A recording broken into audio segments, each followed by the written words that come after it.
Right. Why does my microphone sound so loud in my ear? I don't know, but we're streaming. Good. Yeah, excellent. Right, good. Coming up in about 15 minutes, people. So if you're watching an archive version, you might want to fast forward. Yeah, if you're watching an archive, you might want to fast forward about 13 minutes or so. But yeah, coming up. All right, Daily Brexit.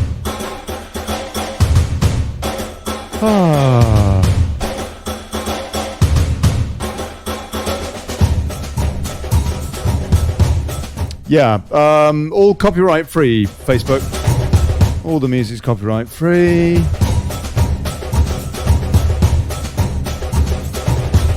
And hey, everybody, I'm sorry I was AWOL for a Facebook break. Yeah. Robin Horsley coming up in 12 minutes from the Bruges group. Great Brexit Debate. Just gonna have a moan, you know. Hey, get on, old Discord people. Come on. Hey, Helen. Hey, hi, Helen. Hey, I can see you there. Yeah, come on, give us a laugh.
Do, do, do, do, do. Do, do.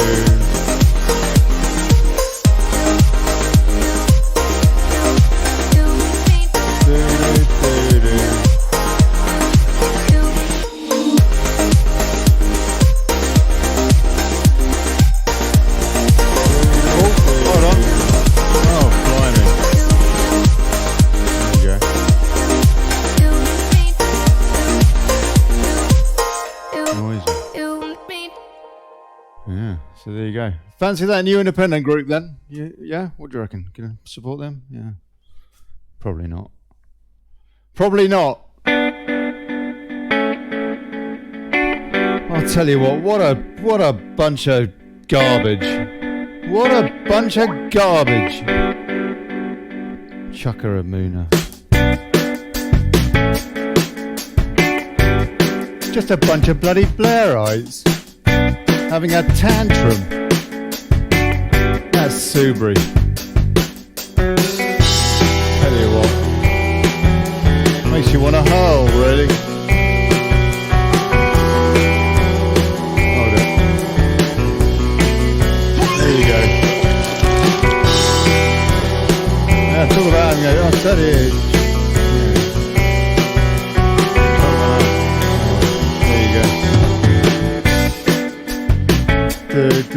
Anna Subri, God bless her. Thank God she's gone. Nightmare. What a joke.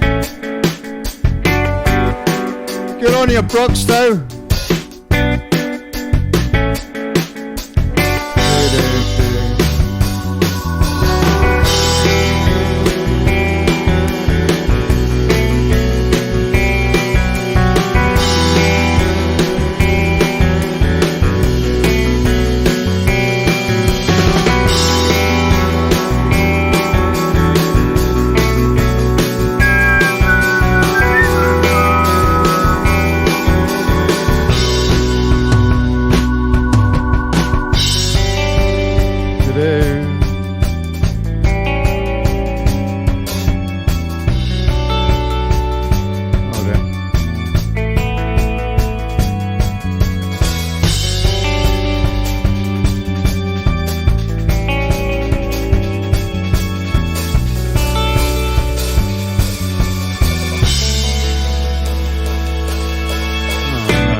Going on here?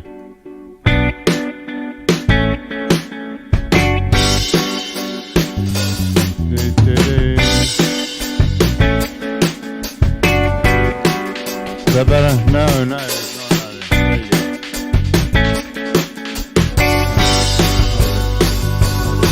go.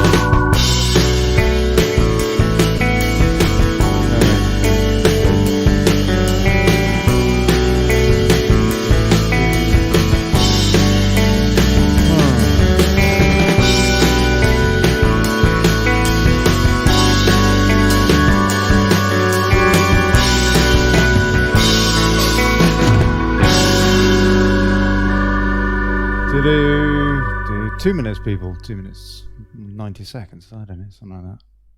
Yeah.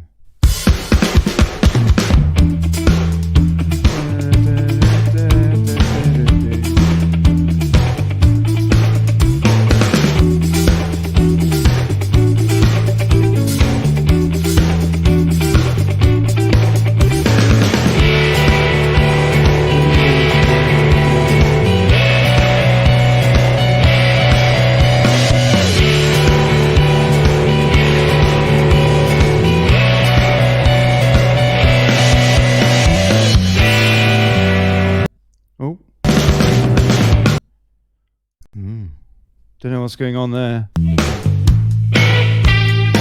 Hello, what happened there? Oh, look at that. Whoa.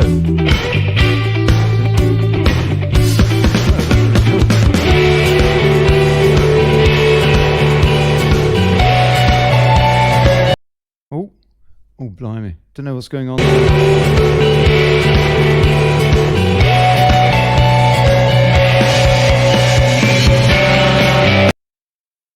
Mm.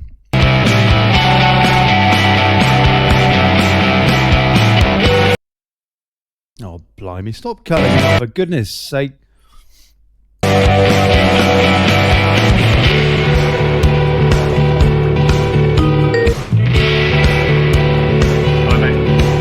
Hey, Robin. Can you hear me? Yep. Right now, it's very quiet on you. Hold on a sec. Oh, just a sec. Oh, blind. I'll tell you what. You know what? Let's just do this.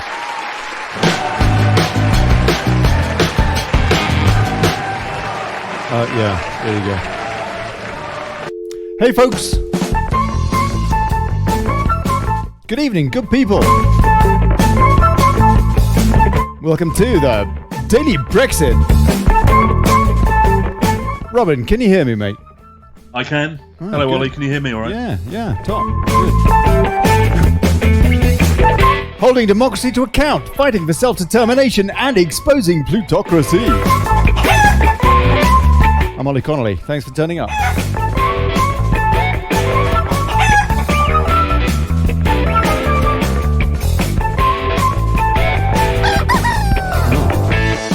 And now, double speak. Because Brexit evidently means Brino.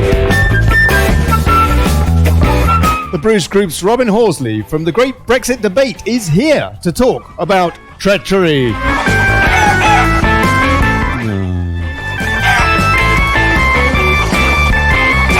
And with a bit of a catch up on the week, the general farce. Taking your calls on Discord at gov.ly/rant. So come and have a chat. I'll see you in the comments. Please help the show. PayPal.me/Brexit. Cheers. And share the thing, like the page, all that. Let folks know that we're talking, we're thinking, we are watching, we are active. I haven't been very active the last week, I admit.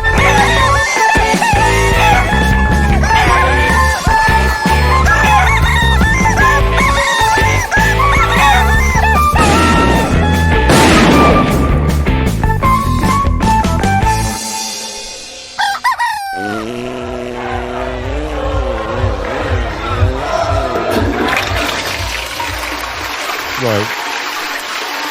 Okay.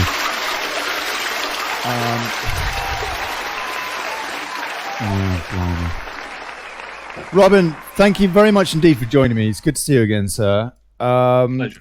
Have a quick look and see what's going on in the world of fake stream or I don't know, whatever. Anyway, we've got Westminster actually who are crowing a bit with their involvement, or Leave EU's involvement at least. Our campaign has taken 3 Remainer scalps. According to Westminster, the pro-Brexit Leave.eu group have today claimed the scalps of 3 of the worst offenders of the anti-Brexit movement after Tory Remainers Anna Soubry, Heidi Allen and Sarah Wollaston left the Conservative Party.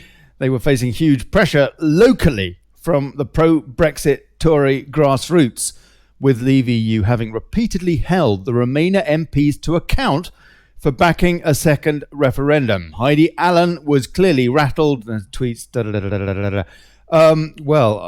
this is quite exciting, Robin, no? This is quite a development, no? I don't know. What do you reckon? What do you think their feelings are in Broxtowe with this news? Well, I imagine they're getting confused with the ISIS lady, really. They're about as committed to democracy as she was when she went out to Syria. So I imagine they're all pretty confused with what's going on. These people are calling for a people's vote, yet it appears they're not going to call for a people's vote in their own constituencies. That's right. Seems very odd. That's right. It is. There's a hell of a disparity there, actually, isn't there? Well, I mean, these are people who know very well that they were elected because they were Conservatives. They weren't elected because they were individuals who were worth electing as individuals. Mm-hmm. And therefore, if they're not standing as Conservatives, then they really should call a by-election. I mean, you have to point out that Douglas Carswell, who, when he left the Conservatives, went and stood for UKIP, joined Yeah. UKIP. Yeah. He did at least have the decency to have a by-election, which He won. did, didn't he? That's right. Yeah, I mean, these guys, are really underlying how much they despise democracy by making these moves. It's quite extraordinary. Sarah Wollaston is the one that surprises me, to be honest, to the greatest extent, because her constituency is 54 to 46% Leave, so voted in the majority for Leave. She faces a very, very difficult battle there at the next election. Yes. The other ones are in big Remain. Subra's even 70% voted to leave in Broxtowe. Sorry, Subri? Yeah, Anna Subra's constituency, they voted 70% to leave. No, they didn't. No, they didn't. No, 52.5%. Sorry, 52.5%. I apologise. It's Heidi Allen who has the big Remain majority. She came out before the referendum as a Remainer, and her constituency voted 61.5 to 38.5 for Remain. So, she's got a very comfortable majority there. Yeah. Yes. Well, a majority of Brits, again, Westminster, a majority of Brits think independent group MPs should call by-elections. The new anti-Brexit group of independent MPs have burst onto the scene on a lukewarm 8%. A snap poll by Survation for the Daily Mail has shown the party to be backed by less than 1 in 5 voters. Westminster voting intention, according to Survation, Conservative is on 39%. Labour has dropped slightly to 34%, with the new centrist party opposed to Brexit taking 8%. Lib Dems on 6%, UKIP on 5%, Greens on 2%. It's not a great result, Ollie, to be honest. It's for the new group. It's looking pretty good for a snap election for the Conservatives from their point of view, isn't it? Or do you think that there would be a sizable dent now, a bigger dent than is being shown here from UKIP, or would that just be broken by the Brexit party? Well, the Brexit party, I think, its primary aim is to be there, and the reason that Nigel Farage has gone public with the whole thing, when he, at the time that he has, was to try and disincentivise the Prime Minister from extending Article 50. Because if she extends Article 50 and we therefore need to have European elections because we still need to have members in the European Parliament, she knows that lots and lots and lots of people will vote for the Brexit party.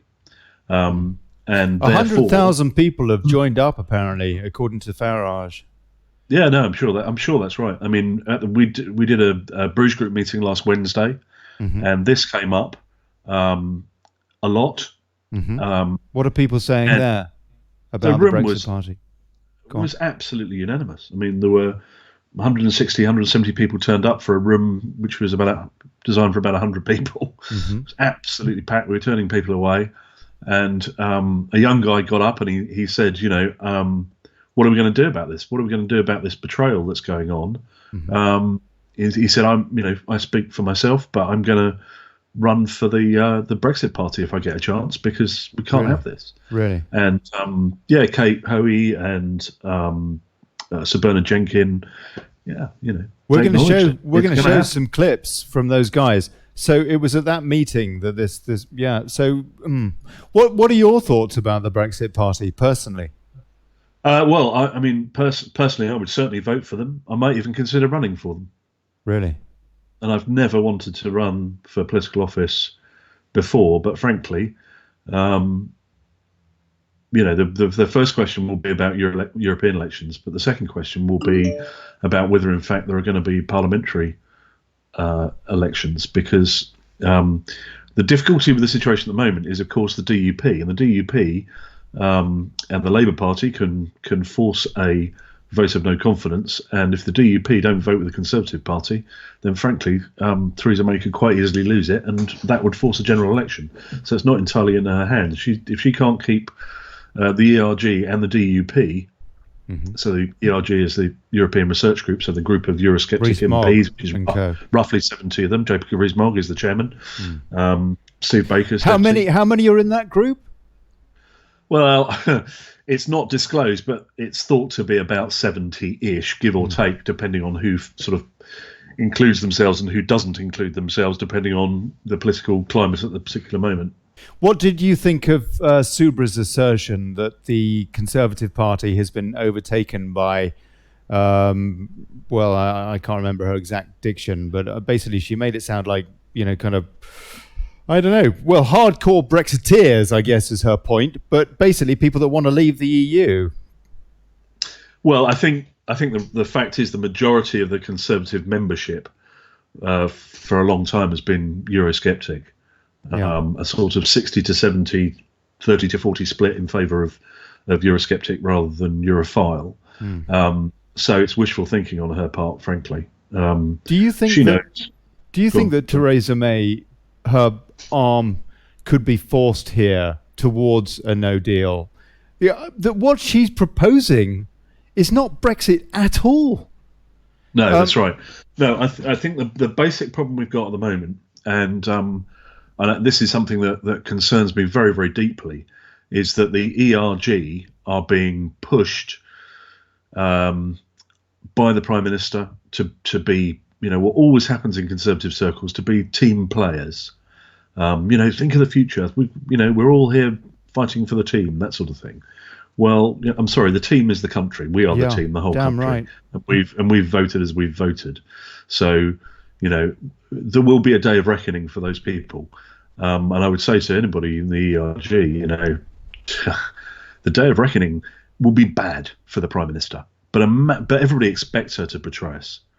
Imagine how bad it would be for Jacob Rees-Mogg and others if the very people that are considered to be heroes betray us. I mean, you wouldn't want to be there. Well, Boris has backtracked, hasn't he? And he is now basically saying he would accept Theresa May's plan, apart from the backstop.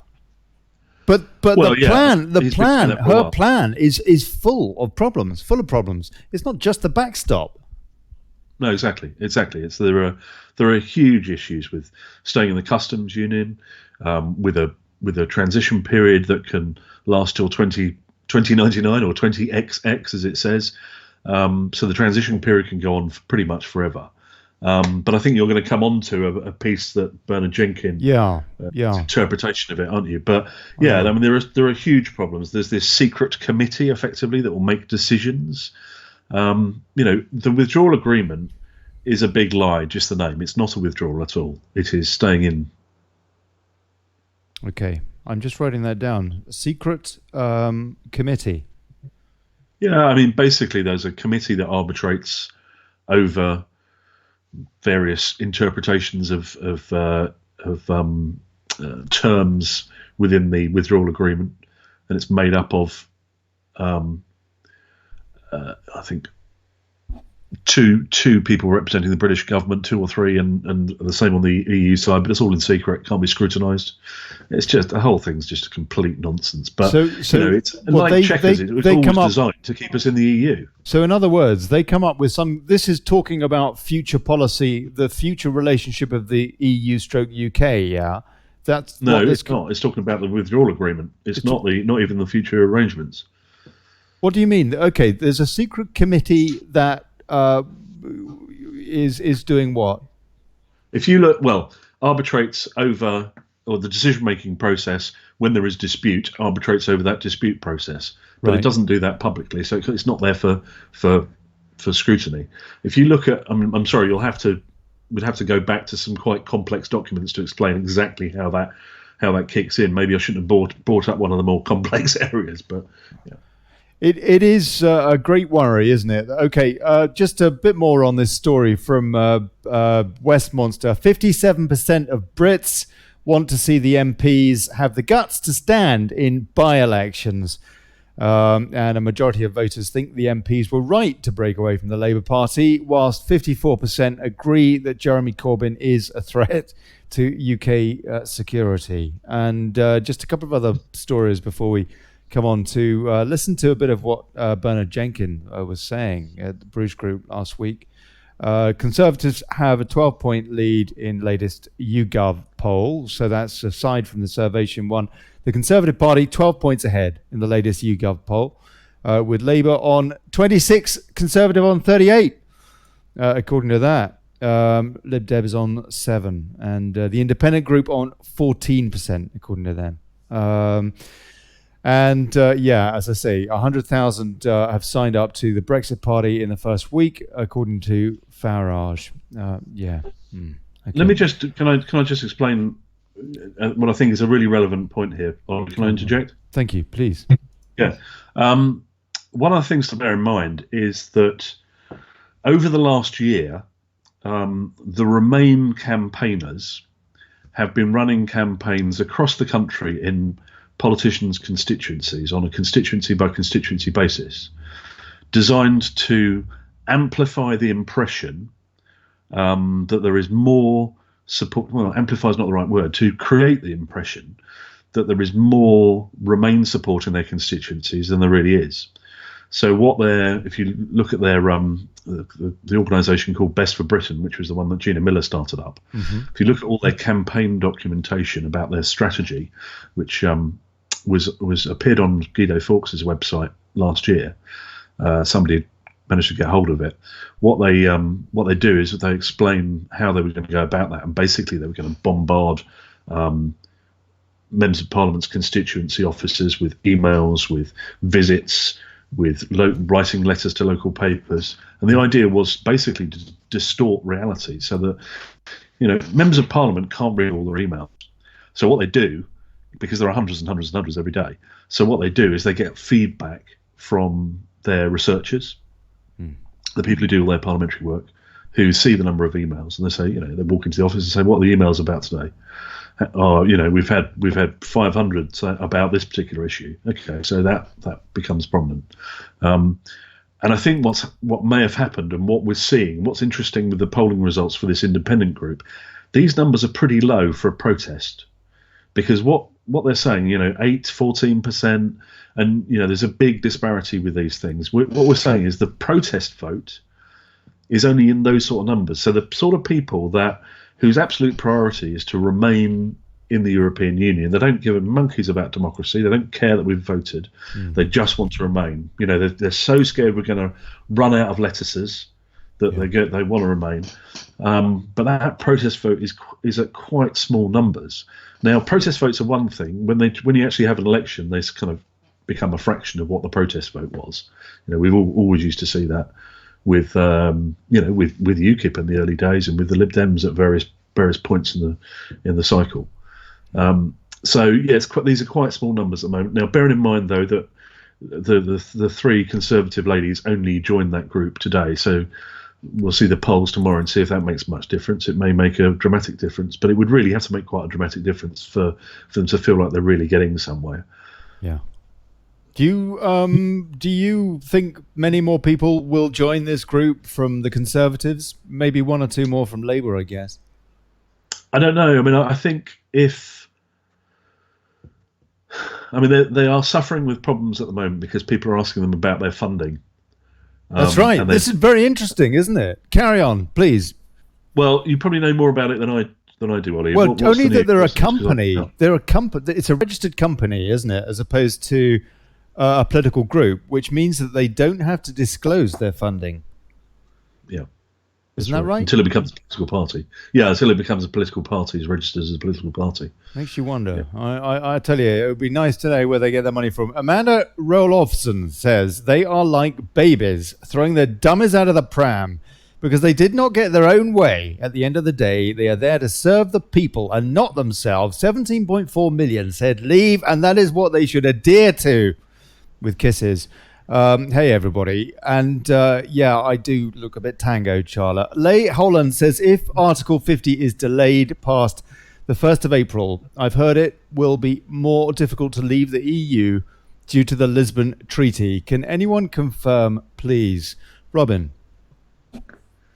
Yes. What's Sorry, your what was the question? What's your understanding of if Article 50 is delayed past the 1st of April? I've heard it will be more difficult to leave the EU due to the Lisbon Treaty, says Lee Hollands. I don't know about that. There's a lot of disinformation flying around at the moment about the Lisbon Treaty. There has been for weeks.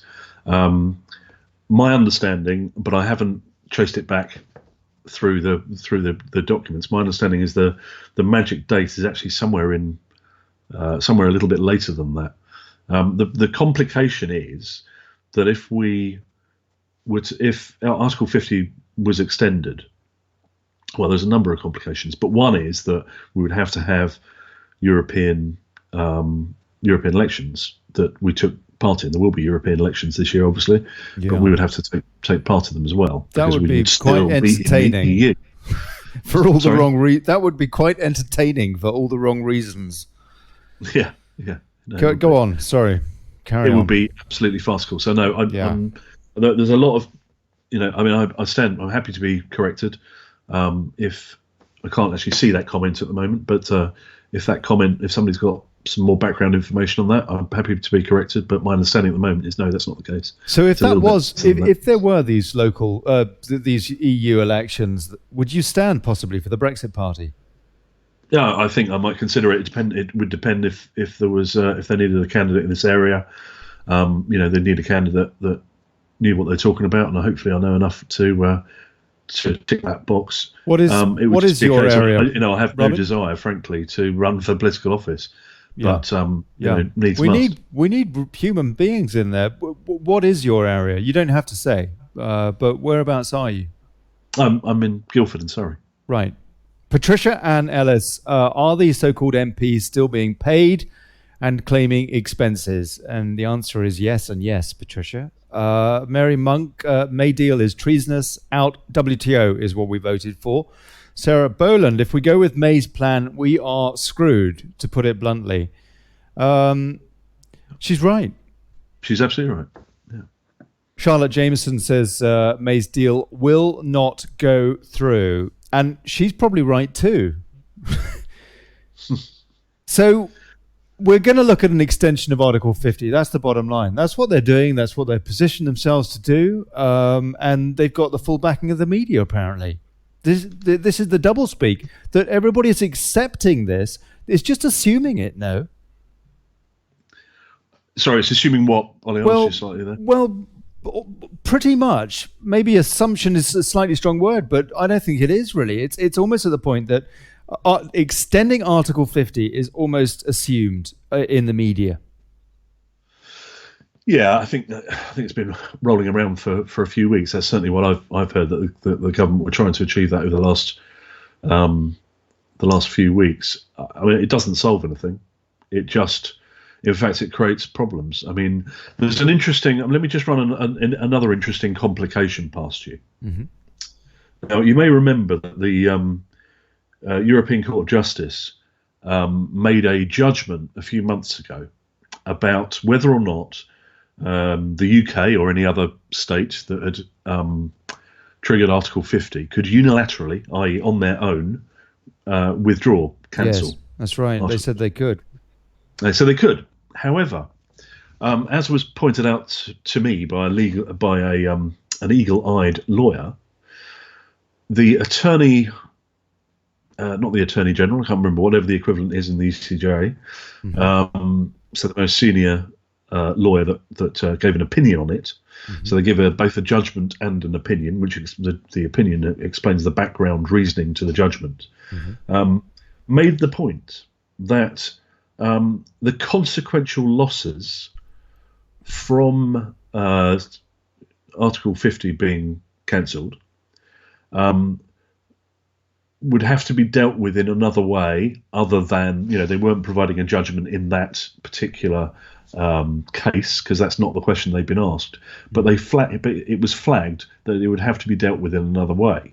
Now, what this eagle-eyed lawyer explained to me, which is a very salient point, is that basically what that means is that anybody, you or I, even Ollie, but thousands, tens of thousands, hundreds of thousands of businesses that may have put time and effort into making arrangements for March the 29th could bring about probably one of the largest ever class actions in history in order to be compensated. That's what it suggests. Right. Now, this is kind of an interesting thing. I haven't put this out there yet, but it's something I'm just doing a little bit more research on. But I thought do you think we could sue for psychological damage? I don't know about that, but for financial loss, yeah. Now the question would then be: does that apply both for cancellation and for delay? Well, if it applies for cancellation, I would certainly think it applies for delay. You're saying it's a consequential loss as a result of being given one copper bottom commitment that one thing was going to happen, and then something else happening later on. The government making a decision later on. And it's quite an interesting problem, this one, isn't it? Might make that 39 billion look like a chicken feed. Blimey. I tell you, I as an aside, I'm quite serious. The nation has been put through a torture, a sort of a psychological torture, a kind of a water torture over the course of the last several years over this. And it really does raise all sorts of moral questions, I think, as well. Yeah. No, I think that's right, Ollie. And from my point of view, the way I look at it is that the last thing we need is a delay of any kind. If you look at, I remember Ken Clarke when he was Chancellor of the Exchequer before the 1997 election that brought drinking in his whiskey on the dispatch box. Tony Blair. Yeah, that's right. Now Ken Clarke said at the time, I remember him talking about the whole sort of economic picture at the time, and he said, and I think he was quite right. And bear in mind, this is a guy who's a Remainer, a very strong Remainer. But he said, any lever that you pull as Chancellor of the Exchequer, you don't actually really see the effects for about 2 years after that. Now, what's going on at the moment is the economy's in good state. So 3 years ago, we voted as we did. Well, nearly 3 years ago, and the economy's in a good state. So we know all of those economists that said, "Oh, it's going to be a disaster." All the same ones that say it's going to be a disaster, all got it wrong.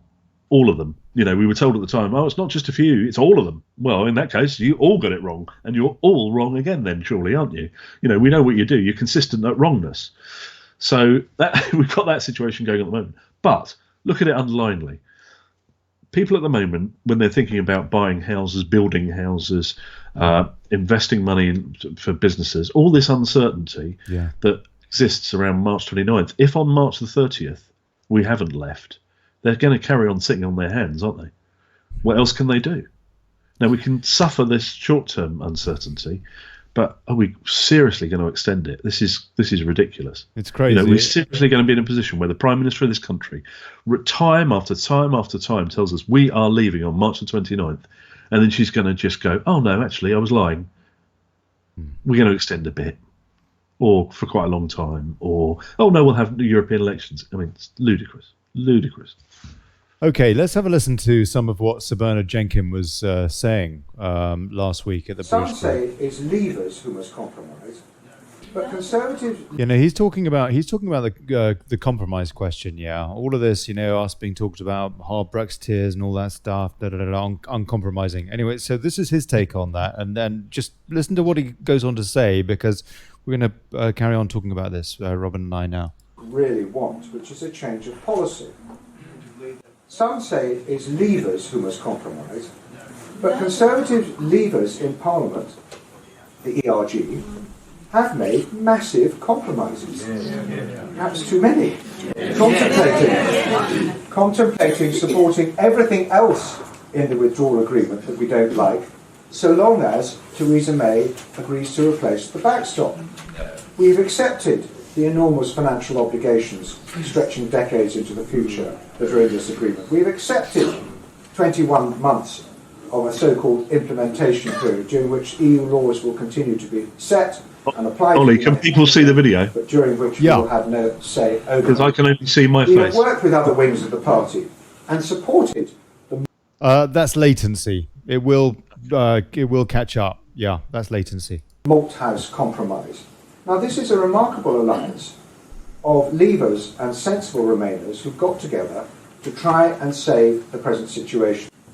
It contemplates an extension of the implementation period beyond that of the withdrawal agreement, as well as payments to the EU if we leave without a deal, in order for the EU and the UK to agree a basic interim free trade agreement avoiding tariffs if we leave without the withdrawal agreement.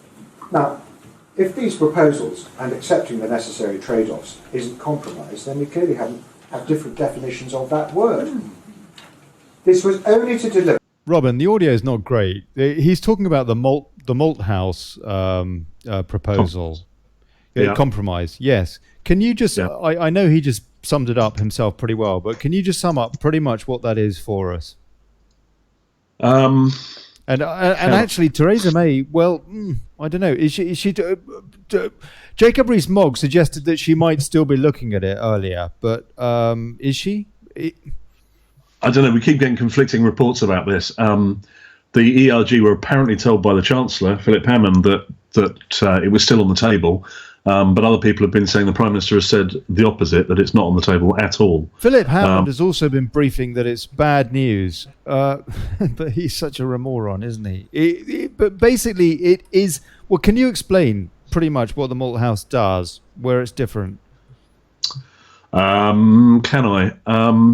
No, I can't. I'll have to look it up again. Okay, let's listen back to Bernard Jenkin. He sums it up here. Now, pay attention, sir.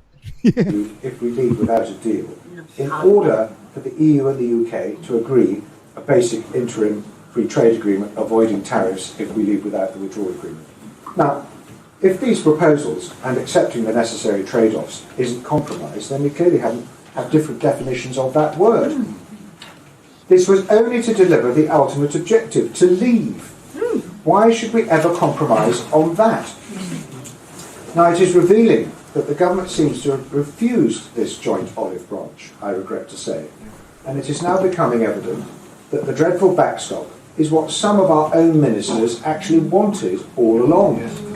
So having persuaded the whole party, including the ERG... That's the crux right there, isn't it? ...Brady amendment last week, in which Parliament voted to replace the backstop with alternative arrangements, the government appears to have backtracked on that proposal to replace. You know, Robin, I can't believe we're still talking about this backstop. It's such a red herring. Yeah, it is. And the thing is this, okay? One sec. Go on. The thing is what? Sorry. Okay, the thing is this. Alternative arrangements. You know, this catchphrase, or this sort of buzz phrase, if you like, alternative arrangements. Steve Baker, who's the deputy chair of the ERG, explained this, I think yesterday or the day before. I posted something on my site about it. A little clip of him being interviewed by Adam Bolton on Sky News. Mm-hmm. Basically, what the ERG voted for this, they voted for this amendment because they were told that the alternative arrangements were the alternative arrangements that the ERG had come up with. This is the Brady amendment. Yeah, that's right. Which meant not staying in the customs May back union. to basically renegotiate the backstop or to get rid of that. Well, yeah, to get rid of the backstop. But crucially, the most important part of it was to replace the notion of staying in the customs union with either going to WTO or having a free trade agreement with the EU. That was the crucial part of it. That's why the ERG all went through the lobbies. Now, when the actual wording of the amendment came out, it was sort of like, well, it doesn't quite say that, but they were given assurances that that's fine. You know, don't worry, it's fine. We've got that. You know, those alternative arrangements in there, and the alternative arrangements are the ones that you guys have drafted, and all the government officials have looked at the ones that you've drafted, and they're happy with them. They can't, you know, Steve. The phrase that Steve used, you know, they were unable to punch any holes in them, i.e. there was no problem with those those proposals at all. So that's what they were made to understand. Now the question now is there a backlash from the ERG, or do they just roll over and have their tummies tickled? And if they roll over and have their tummies tickled, then I think the backlash against the ERG will, as we were saying earlier, will be horrific. Yeah, no, absolutely. Which kind of makes you just wonder if it's controlled opposition. Yeah, I know exactly what you mean. Yeah, is the whole thing just a game, just a facade? Now, Kate Hoey touches on that in something that she said at the Bruges group last week. Let's have a listen to see what she says. And I think the last 2 years has been, for most people, completely something that's been going on in the background. Even members of Parliament, even very, very involved members of Parliament, haven't really known what's been happening. And we've ended up 2.5 years later with a situation where we're still in the dark about what the true motives of the Prime Minister and the government are on this issue. I won't go into what the true motives of my leader and his motives are. The true motives. Yeah. What's your take on that, Robin? I think this is, call it the Larry the Cat problem. Even Larry the Cat, the Downing Street cat, doesn't really know what the Prime Minister's motive really is, what she's actually up to. That is the crux of the problem. My own view is that there are people in Cabinet, Michael Gove, Penny Mordaunt, a few others who, I think ultimately do want Brexit. And I think I feel much clearer about what their real motives are in terms of what their ideal outcome is. But we just don't know with the Prime Minister. She campaigned for Remain. People that I know who've known her for many years have said she's an out-and-out ideological Remainer. Other people think that she would not mislead the people in quite the way that she has. We don't really know, do we? We're not going to know. I was just looking for a good picture of... here we go. Oh, God bless him. There we go. Larry the Cat. There's Larry the Cat. I don't know if you can see that. Hold on a second. Let me see if I can... Cool. Yeah, no. He's awesome. It's Larry the Cat. God bless him. Yes, okay. So basically not looking great. Right, okay. Take a few more comments. Kazi Mac says, if you have no fairies, you stand a good chance. So I'm not sure of what Kazi, God bless you. And she also says, we are less than 5 weeks away. It's painful trying to work out what's going to happen. Okay, it's just incredible. It's surreal, isn't it? It's surreal. John Middleton, Finance, National lost, me 2014 getting dead names involved in my equity was getting to... I can't understand that, John. Bless you. Mary Monk, MPs are looking after their own pockets rather than doing what's best for the country. A lot of them get subsidies for their farms and others have business interests in the EU. Yeah, that's correct. That's true. What is it? Heseltine gets a load of money, doesn't he, from subsidies, I think. Steve Adlington, the backstop won't be reopened. The EU have stated that she is only seeking letters of assurance that she can come back and lie about. So there's going to be a vote this coming week, isn't there? There's going to be another vote by the sounds of it this coming week. Is what they were at least parroting on PM this afternoon. Rowan. That's the suggestion. I think that what she's doing is running that up the flagpole to see what people's reactions are to that, because she wants to know whether she can get it through Parliament or not. The disturbing thing is that... Yeah, it's what it feels like. There's loads. She's got a thermometer out. Yeah, that's right. I think that's what that is. That's not necessarily going to happen. I think she's just taking temperature at the moment. I mean, bear in mind it was supposed to be recess week this week, so a lot of people are reluctantly in Parliament, but many actually have still gone away anyway, I think. So it's a bit of a funny week this week. A lot of the media are away because, of course, they thought the politicians were going to be away, so the political media have gone away, and of course a lot of them haven't cancelled their holidays, so it's a bit of an odd week for news flow as well. If anybody wants to call in on Discord, please do gov.ly/rant. Sam Phipps says, what will she hope to achieve by extending the Article 50 process? She has had 2 years already. It will make no difference. How many times has she been to Brussels so far? Each time brings the same result. The EU are not budging. It's pointless. But it is said that they only budge at the last minute. The EU, I don't know if that's got anything to do with anything. I don't think it does it? Well, go on. I think it does create a circumstance where, you know, we know the backstop is basically a red herring. We know that there is nothing insurmountable in Northern Ireland. We know that a hard border really means, you know, a sort of militaristic border. That's the real thing, and there's no reason for that unless there's actual conflict going on. Mm-hmm. So it's a red herring. So, you know, the more people focus on that, the more chance there is that you know, you'll get MPs, as many have done up until now, have said, oh, you know, get rid of the backstop and off we go. We're good to go.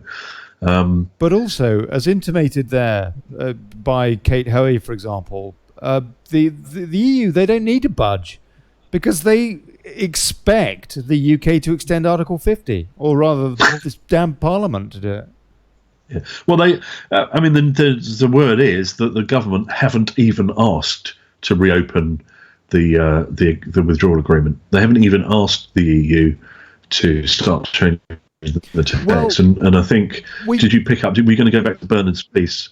Yes. Why not? I'll tell you what. Before I do, though, there is a story on that. I think something that came in a couple of hours ago at the top of Express, for example.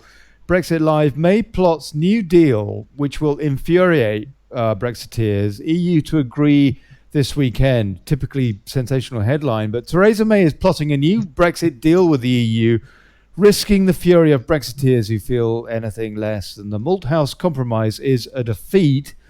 Spain let slip the bloc is seeking to add legal assurances to the withdrawal agreement. A concession to the UK, but still not enough to satisfy the European Research Group. Should this be achieved with a sign-off at this weekend's summit in Egypt, the meaningful vote could be brought forward. Spain's Foreign Minister Josep Borrell told Bloomberg, I think the accord is being hammered out now without having to go to Sharm el-Sheikh in Egypt to do it. He also said that between the EU and Mrs May, there is contact all the time before reminding Britons the bloc will not reopen negations, they say, on the hated backstop, which seeks to guarantee no new border in Ireland following Brexit. So, I don't know, maybe there is some development, I don't know whether that's a slip from Mr. Borrell, this Joseph Borrell bloke or what, but he says the EU's position is that the treaty won't be reopened, but can be interpreted or complemented with explanations that may be satisfactory. Yeah, well, so the idea basically is that Geoffrey Cox, the Attorney General, is being lined up to scrutinise whatever this sort of side agreement is. Yeah. And then hopefully, as far as the Prime Minister is concerned, he then recommends that to MPs. And, oh yeah, that's fine. Don't worry, that'll all be okay. You can vote for it. Now, Geoffrey Cox is a Leaver, but how committed he is as a Leaver, we don't know. He's a Leaver. Yeah. How on earth can he support that? How he stood up at the dispatch box looking like, I don't know, some character out of a Billy Bunter movie or something, and was defending that withdrawal agreement as Attorney General and in bellowing terms, quite impassioned and what have you. But I would never have said he was a Leaver. Well, his constituency, he came out as a Leaver before the referendum, and I think you therefore have to. When you say somebody is a Leaver, you have to look at their pre-referendum voting intention. They talk about, okay, because there's no point. It doesn't matter if after the referendum what people have said. I mean, there are various MPs. My own member of Parliament in Guildford was one who didn't come out until after the referendum, and Guildford was a narrow Remain vote, and she came out and said she was Remain voter. Robin, he stood that's up. Good politics, isn't it? He stood up in the Commons And he defended as the eternal general, for the government as opposed to for the country. But nonetheless, defending that agreement, I mean, how can you do that with good conscience? Just absolutely... Well, no, exactly. That's why he was so embarrassed when the actual advice, when Parliament... basically forced the government to release his legal advice, and his legal advice was contrary to what he told Parliament. I mean, we have these appalling things happening every day. We're becoming desensitized to them. But in any normal circumstance, he would have to have resigned. He would be gone. He wouldn't be Attorney General for a moment after that. That's right. And he would probably have resigned his seat as well, frankly. It's just not acceptable to do that. As Attorney General, the greatest sort of the most senior legal advisor in the land, to be caught out like that is completely unacceptable. But that's what's happened, and we are in this ridiculous scenario at the moment where talk about a need to drain the swamp. We are seeing how utterly gutless so many members of Parliament are, and my concern is that. If these members of the ERG haven't got the balls to say, look, this is totally unacceptable, this agreement, then they're going to go too. The day of reckoning will involve removing those people as well. So all they're doing would be staving off in the short term, because we're not going to forget, are we? The truth will out. Maureen Smith says, we have lost Brexit. They're just trying to let us down gentle. I hope I am wrong. Helen Lasky-Smith says it was said that only Theresa May's husband knows what she's doing. And when the subject of Ollie Robbins talking in the pub about sensitive things, it was said that he was allowed. But surely he would have signed the Official Secrets Act. That's a good point, actually. I don't know. Would that apply, the Official Secrets Act? I don't know. To be honest. No, I mean, kind of should have done, shouldn't really, but I don't have no idea if it applies for civil servants. That wasn't a mistake. Well, you've always got to. Somebody pointed out to me some time ago, to understand members of Parliament, you've got to look at the books they read, and if you go and look at their bookshelves, you'll sort of see things, books by, stuff by Machiavelli and. All about sort of power and manipulation and all that kind of stuff. Yeah. And so you never know for certain. So when you're reading the runes, you really have to kind of take judgments on the basis of lots of bits of evidence. But it seemed a little bit too convenient, didn't it? Listen to a bit more of the Bernard Jenkins in a minute. Sam Phipps says, now you know where the 39 billion is headed, financing our corrupt establishment puppets. Anthony McCann, how can we trust any of the MPs to get us out of the EU? Ewan Scott is saying, enjoy your holidays, MPs. Sarah Boland, their idea of gently letting us down won't stop us getting on the streets over this. Simon Dawson, wow, you've had a gagging order to hide the truth, Ollie, on my comments. Sorry, Simon, I haven't been trying to avoid your comments, honestly, mate. BBC are still peddling their SH1T, says Charlotte Jameson. Amanda Rolofson, bloody Cameron should have stood by his world for what it was worth instead of doing a runner, dumping all of this on someone else. What a coward he turned out to be. And do the EU feel sorry for us or laughing at us? Asks Ewan Scott. I don't know. I think they're just all in it together, aren't they? They know what's going on. I think they're just expecting the script to go to plan. So Bernard Jenkins talks a little bit more about it. Let's know a wee bit more about what he says. As what has been officially described, not as an insurance policy never to be used, but as a... I'm sorry, the audio is not great here, but this is a great speech that he makes, so please do listen to it. Bridge to the future relationship without the unilateral right which we enjoy now to leave the arrangements in the future. The political declaration tells us what this means. It proposes to maintain the UK in what it calls a single customs territory, which obviates the need for checks on rules of origin, which is a customs union by any other name. And this is back to the undeliverable and unwanted divisive Chequers proposals which will not deliver the UK the right to conclude comprehensive free trade agreements with the rest of the world. It is no good, for example, the Governor of the Bank of England this morning, talking up trade deals the UK could do on services if we cannot also have full regulatory autonomy over our domestic and product regulation and full control of our tariff schedules. Because you can't do a trade deal. You can't do a trade deal unless you can offer the trade-offs that the exporter to your own country wants to have. And where's the debate on that, Robin? In the media, yeah. There's the United States are bending over backwards to give us a trade deal. Mm. They said it again last week, didn't they, I think? Yeah, that's right. And I think, I think there's that's not just economic interest, that's also political interest as well. Trump, I don't know.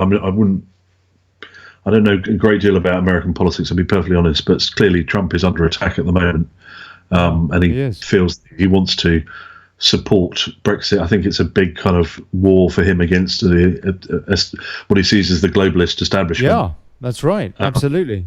Absolutely. And I have to say that I'm not a big fan of Trump personally, but I think people very often fall into a trap of sort of, because they're told that Brexit and Trump are associated, of feeling they've got to defend Donald Trump. And frankly, I don't feel any need to defend Donald Trump. I think he's a pretty odious character in some ways. But I think the American people deserve better, frankly. But I'll tell you what, though.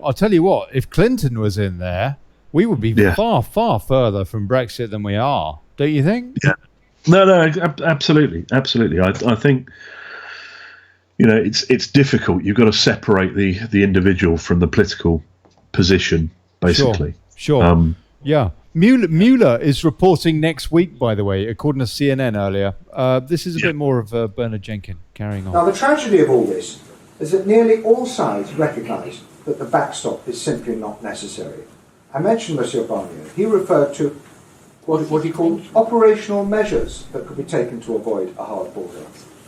Simon Coveney, the Ireland's Deputy Prime Minister, has referred to customs checks taking place at sea, by which he clearly means not at the border itself. Well, this is what we've been trying to explain to everybody for months.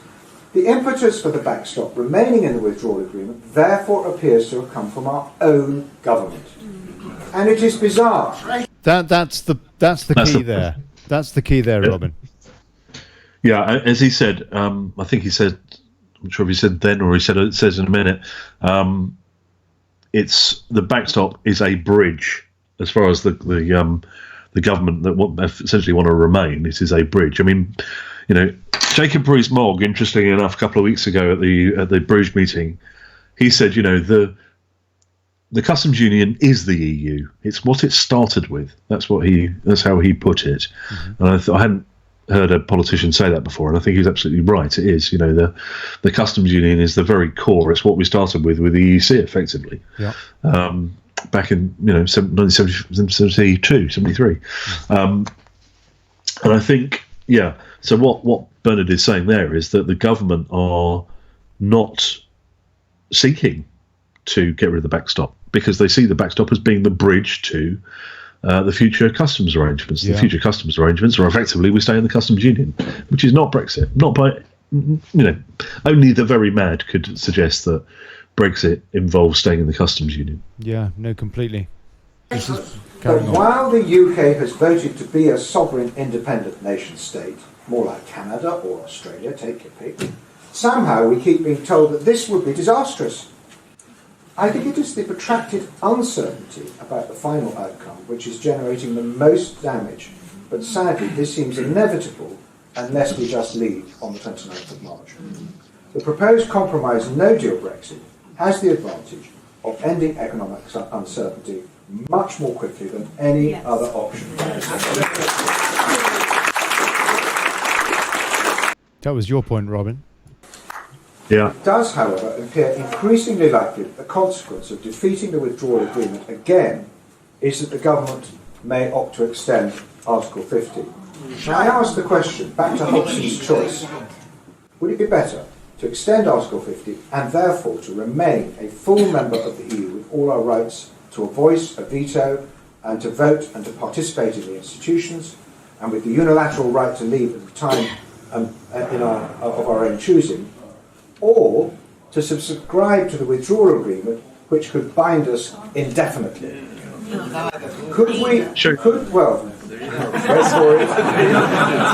I knew this choice would annoy you. Could we substitute continued membership as the transition instead of the withdrawal agreement? Or would the EU impose impossible terms for such a continuation, including a continued prohibition on developing new trading arrangements with non-EU countries? But I hope the choice is not between leaving the EU under these terrible terms or simply extending the negotiation with the hope of finding something more acceptable later on, or remaining part of the EU. The only outcome that delivers on the referendum is to leave on the 29th of March. I tell you, it's so frustrating, Robin. I mean, this is just not the way to run. You wouldn't run a business like this, let alone a country. It's just absolutely incredible. Our politics is absolutely shot. Yeah, our politics is shot. Our media is shot. We have this huge systemic problem. We have a media that is supposedly a balanced media that has charters that mean that it has to be balanced. Particularly, well, the broadcast media does. The press doesn't, but the broadcast media does. Channel 4 and BBC and ITV, and they are just running roughshod over that. They're completely unbalanced, and we have politicians who think they just know better, even when they've had referendums and general elections, and the people have made it very clear what they think. They think they know better, and they think that it's just a game, and that the media will just persuade them otherwise. And to a certain extent, they're right. Ultimately, a lot of people are too busy in their lives to do anything other than catch a few minutes of the national news or pick up a newspaper. Right. And they will be misled. But ultimately, eventually, people will find out what's really happened, what's going on, and they'll be held to pay. I mean, I just saw there's a comment. David Laddie said Swiss yellow vests were on the streets today. I hadn't heard that, actually. But yeah, I mean, you can see it happening all across Europe. You can see this whole thing unraveling in France. I mean, I have my wife's half French. We have lots of connections to France, or excuse me, and I know it's going on all over France at the moment. It hasn't stopped at all, and it's the EU is in a state of collapse, and they are trying to control it by preventing the media, or the media are trying to limit it by not reporting it, but it's still going on. Nigel Brown says if we don't leave the EU completely, the people, the ones who hold real power, will rise up and take back control. Yeah. And Lasky Smith says the backstop should never have been in the negotiations. It's illegal for the EU to have the backstop. It's something to use for excuses. And Sam Phipps says, and don't forget the Tavistock Institute, folks. Google it. I've got the book, Bad Stuff. Sam, you should call in and have a chat with us. It would be really lovely sometime. Amanda Rolfson says of Article 51, any member state may decide to withdraw from the Union in accordance with its own constitutional requirements. 2, a member state which decides to withdraw shall notify the European Council of its intention. In the light of the guidelines provided by the European Council, the Union shall negotiate and conclude an agreement with the state, setting out the arrangements for its withdrawal, taking account of the framework for its future relationship with the Union.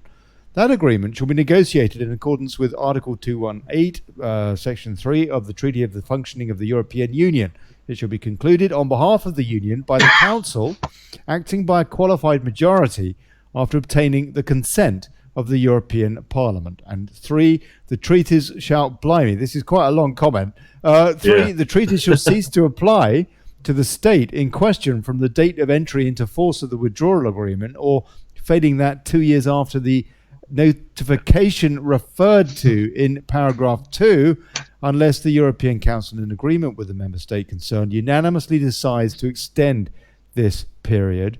4 for the purposes of paragraphs. Blimey, I can't read all that. No, don't. You shouldn't have started. No, I That's shouldn't have just what it says in the treaty, but she's making the point. Yeah, how it actually works. Just so everybody can see that. Yeah, good point. You're going to be back at Bruges Group next Wednesday. Will you be with us to give us the gossip on that, please, next Wednesday night, Robin? I will. Yeah, we've got. Hopefully, we'll have Owen Patterson there, and the other two are to be confirmed. I think at the moment, but we'll certainly sounds like we'll have Owen Patterson. Owen Patterson will be very interesting because he was previous Environment Secretary. Yeah, very strong Brexiteer. It'll be good to hear from him. Yeah. That's right. He's the sort of person that should be negotiating with the EU, as Brexit Secretary, instead of Olly bloody Robbins, yeah? No? Well, actually, that's something that came up at the Bruges Group meeting last week, actually, was what's going on. And Scott Mann MP, who's the MP for North Cornwall. In fact, he's worth watching. If anybody wants to have a look on the Great Brexit Debate, you'll find a video of Scott Mann. Now, Scott Mann is I call him the postman from Padstow because he worked for the post office for 20 years. Right. And he's a bit of a character. He's the last sort of type of guy that you'd expect to be a Conservative MP, and good luck to him. And he was talking about.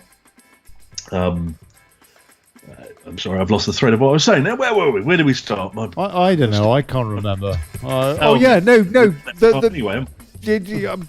Bruges next week, though, and Owen Patterson's going to be there. Yeah, Owen Patterson. That's how we got there. Yeah. Oh, blimey. Imagine if we had some Brexiteers in the cabinet. Wouldn't it be wonderful?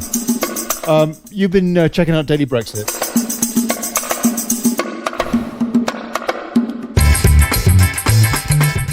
I'm Olly Connelly. Robin Horsley, thank you very much indeed, sir, for joining us tonight again. I appreciate that. Thank you. Thank you very much for your insight. And all of you in the comments, God bless you. Nobody joined us on Discord. Come on, folks, get on Discord. David Laddie, when you look at all this, it's absolutely disgusting that we're even in this situation. Yeah, it is. Absolutely unbelievable. Unbelievable.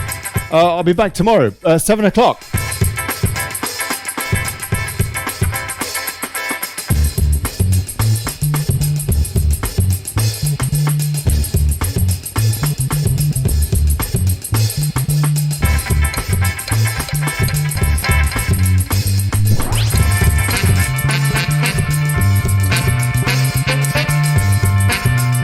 Robin, thanks, mate. It's a bit long, this outro, and I'm a bit tired as well. It's a bit of a disorganised show. Aye. So did you shoot that stuff last week with Kate Hoey and Bernard Jenkins? Did you do that? Yeah, that's right. Yeah. Good, excellent. She's good value as Kate Hoey, isn't she? She's pretty awesome. She is. She's very good.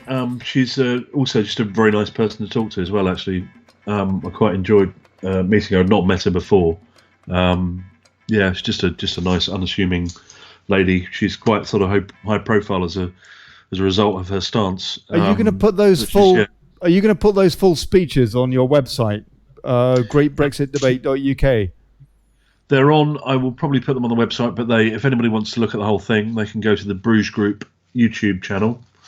If you just go to YouTube and type Bruges Group at the top, you should find that channel, and you'll see all three of them there. So you'll see Scott Mann, and you'll see Kate Hoey, and you'll see Sir Bernard Jenkins.